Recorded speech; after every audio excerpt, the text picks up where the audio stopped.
দাদার আদেশ। এই মুভিটি দেখতে হলে চ্যানেল আগে আমি সাবস্ক্রাইব করতে ভুলবেন না। হ্যালো গাইস, কেমন আছেন? আশা করি ভালো আছেন। আমি অনেক অনেক অনেক ভালো আছি। আজকে আমি আপনাদের মাঝে নিউ একটা ভিডিও নিয়ে হাজির হলাম। আজকে এই ভিডিওটি অবশ্যই আপনাদেরকে প্রত্যেকেই অনেক অনেক ভালো লাগবে। ভিডিওটি সম্পূর্ণ করে দেখতে থাকুন এবং আমার সাথে থাকুন।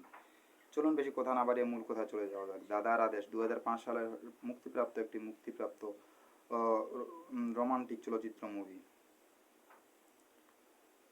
এই মুভিটিতে অনু সেনগুপ্ত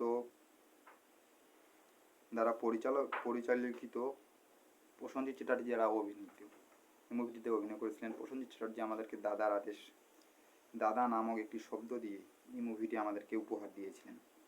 সো গাইজ, মুভিটি অনেক ভালো ছিল এবং মুভিটি ভালো উপলব্ধি করার জন্য আমি মুভিটি কিছু গুরুত্বপূর্ণ আলোচনা আপনাদের মাঝে করলাম। দেশ ছিল ভারত, ভাষা ছিল বাংলা এবং মুক্তির তারিখ ছিল মুভির 6 মে 2005 সাল। ভিডিও ভালো লাগলে বেশি চ্যানেল এবং সাবস্ক্রাইব করতে ভুলবেন না। অবশ্যই পরে নিউ ভিডিও দেখা হবে। ভালো থাকবেন, সুস্থ থাকবেন, প্রত্যেকে অনেক অনেক ধন্যবাদ।